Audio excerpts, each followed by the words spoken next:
In this episode, we explore the top business trends shaping the future, from digital transformation to sustainable practices.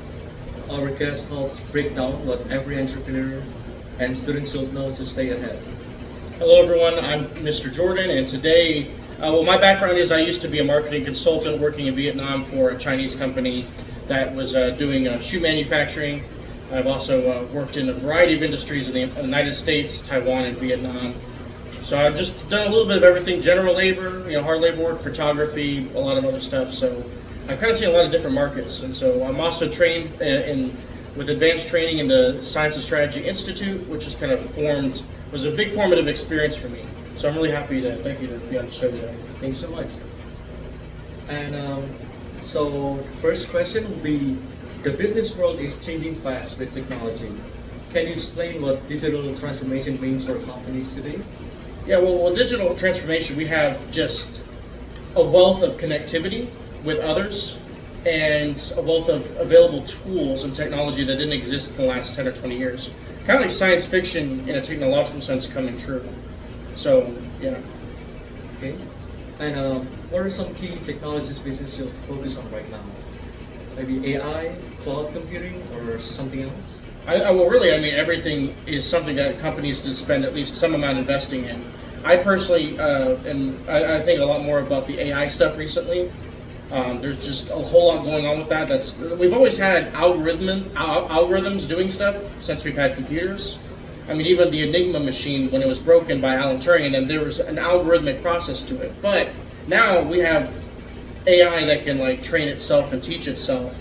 We're just in such an advanced stage with that. So I feel like the successful companies are going to be those that combine and recruit talent that are not only educated in the new stuff and the developing things, but also have a mastery over the old. There's still a lot of old hardware and software out there that are just everywhere throughout the industry. So if we can get teams or talent that are combined into both the old and the new, that'll be a really strong, going forward presence. Those companies will be on the rise.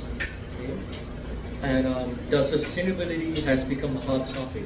Why is it important for businesses to go green now? So for me, sustainability is not just the environment, but also in anything that we do. But starting with the environment, the first thing is that in the worst case scenario, if we're not sustainable, humans might not exist in the future. So that's just the basic thing. The math is there. But on top of that, it's just also a practical matter. We're pushing more and more to the future. If we don't find a sustainable way to do it, we're going to be regressing. Do you remember back when you may not, but do you guys remember when the BlackBerry was the hottest phone around? We might end up going back to that. I know that right now there's some people teasing the styles of the old, mixing it with the new, but we'll go back to that the way it was back then if we don't find sustainable ways to do our practices now. And then it also goes, not just the environment, but in everything we do, we need to find sustainability, or else we're just going to be paying for it in the future. And we get out of this cycle of ideas I'm too rich to worry about that. I'll just sell my debt to somebody else or whatever. We gotta worry about sustainability and everything. I actually used to do a YouTube channel where we introduced Taiwanese temples to the world bilingually. And on that, I found some Taiwanese temples they've even started, even though they're just a religious area, they focus on the cultural aspect of sustainability by saying we're not going to do the incense anymore.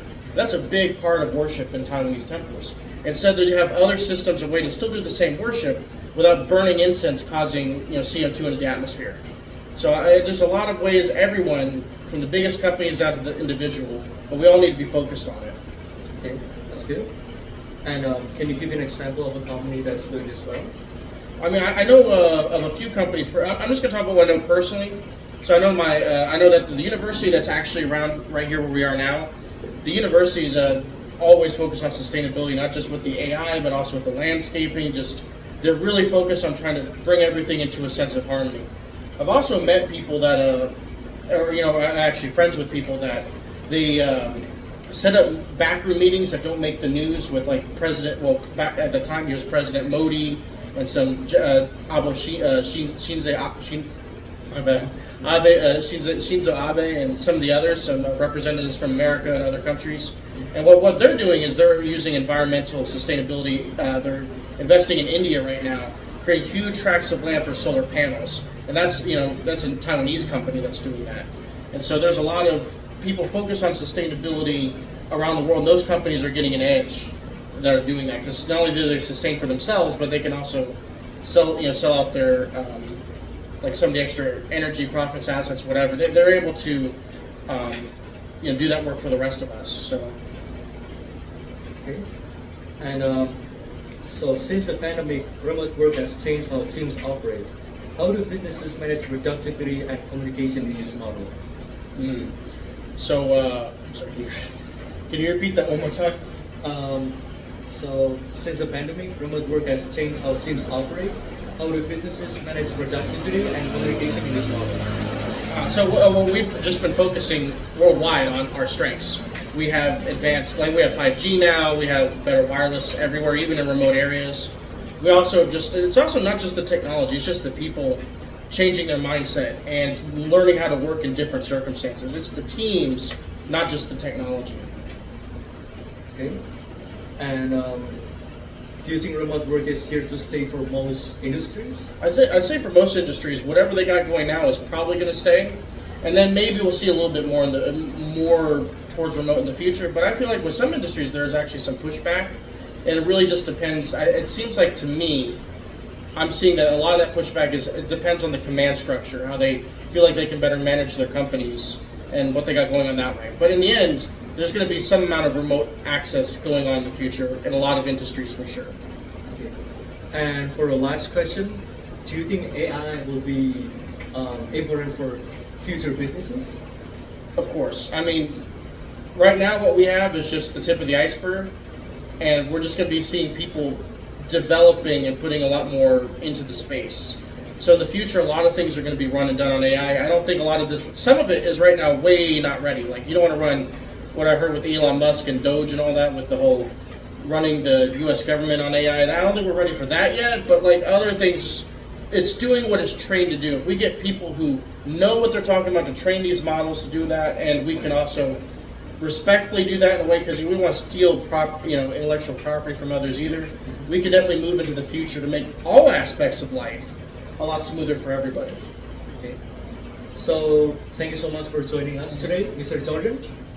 Your insights on business trends were incredibly helpful to our listeners. If you enjoyed this episode, be sure to like, subscribe, and comment with your thoughts. You can also check out more resources and links in the description below. So until next time, keep learning and keep leading. Thank you. Bye everybody.